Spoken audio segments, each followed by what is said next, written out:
to another instructional video from Fine Around Health and Fitness. Today I'm going to be showing proper fighting stance going along with the proper jab. So the first thing we would do is we would get into what I started with, my boxing stance. It looks like this. My feet are about shoulder width apart, okay? My hands are up. My elbows are always pointed down to the ground, okay? So if you see people that fight like this or their hands are here, that's incorrect. I want my elbows pointing down at all times. That way I make sure that my gloves are at my eye level so I can effectively block punches, okay? Now, depending on what kind of fighting you're thinking about competing in, this would be your boxing stance. The reason this is good is because I'm leaving a small window to come in, and I'm also leaving a smaller window for my midsection to avoid body shots. I can block better that way. But if you were to use this in an MMA fight, you might be at a disadvantage because they're really open for the leg kick, and you can't really shield effectively. So the Muay Thai stance would be more like this. You're more square. You still have your feet shoulder width apart. My elbows are still pointing down. This is bad. This would be a bad boxing stance because my midsection is wide open. Okay, and I can't effectively turn my punches. When you're doing MMA, it's a lot. Even though you can still get a turn, it's better this way because then you can move back more. You can raise your leg to do the shield. And you can sprawl effectively this way. It's a lot easier to move around like this for MMA.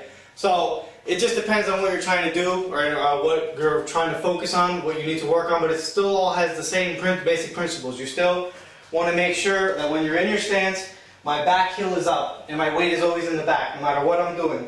I could be in my boxing stance or in my Muay Thai stance, and I'm still always with my weight in the back and my back heel up. I always want to be on my toes, okay? So when you move, you want to pick up your rhythm. A rhythm is real simple. All you do is you shift the weight from the back to the front. Back to front, like this. Now, a lot of people get in the habit of moving like this. Something like this. And this is very bad because if you're doing mixed martial arts, when I come here, it's a lot easier for them to clinch me and bring me down. When I'm boxing, if I come here, it's a lot easier for them to come up with the uppercuts. So you always want to make sure you're just shifting the weight. If you see, I try to keep my upper body as still as I can, and I'm just moving my legs, shifting the weight here. I'm not moving my hips like this. It's just the weight from my legs to my legs. That's what it looks like, just like this. Okay? Anytime you move with the rhythm. So if I'm here and I want to move forward, I'm going to wait till I'm back, and then as I'm going to the forward motion, that's when I take my step forward. So I'm here, back, and then I would step. Step. That way I always stay within my rhythm. It would be the same thing if I'm going back. If I'm here, forward, back. Forward, back. That way I always keep my rhythm. No matter what stance you pick, it's all the same thing. Now, when you want to incorporate the jab, it's always from your back. Any of your punches should come from the back because that's where your weight is. And you want to put weight into your punches, okay? So when you throw a jab, you're here, my hands are here, and I want to just come straight out. I want to turn my thumb. That's the best way to think about it. A lot of people shorten their punches because they don't turn all the way. They throw punches and their arm will be left like this. You can see that if I punch and I'm here, you can still see a large portion of my face, but if I just complete the turn, my arm comes straight, my shoulder comes up, my face is blocked, my chin is down. That's another important thing when you're throwing your jab. I want to make sure my head's not up. I'm not here. I'm here like this. My chin is down, okay? So when you throw a punch, just think of turning your thumb. If you're in your stance, turn your thumb. It's uncomfortable until you stretch it out, then it's fine, okay? So I'm here, in my stance, forward, back. When I'm back, I want to move forward and throw my jab. I take a step, and I punch. It's all at the same time. So try not to punch and then step, or try not to step and then punch. You're going to be off balance. The easiest way to do it, that I learned, you want to use a line on the floor, okay? When you step for your jab, you want to make sure you don't take big steps. I don't want to come like that. It's too much. I'm going to smother myself. If you see me use it on the back, say this for my opponent. I don't want to come in like this. Now I'm stuck. MMA, they're going to clinch me. They're going to take me down. If I'm not good in the clinch, I'm going to lose.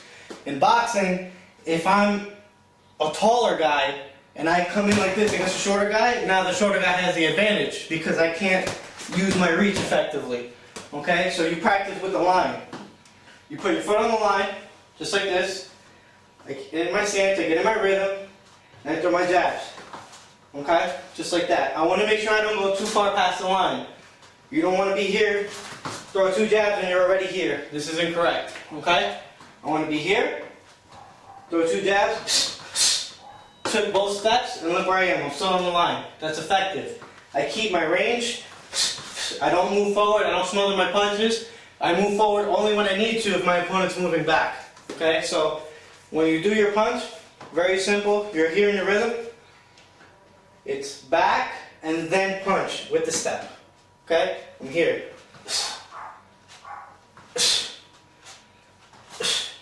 Notice I breathe when I punch. Okay, you always want to make sure you get that little breath.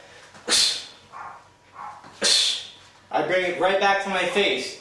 A very big mistake a lot of people do is when they throw their jab, they're here and they'll bring it down and then back up. You're leaving yourself open for that one quick second. That's enough time for someone to come up with an overhand right or just to follow you back with a straight cross. So I don't want to come here and then up. You come back the way you start all the time. I'm here, jab, and come back.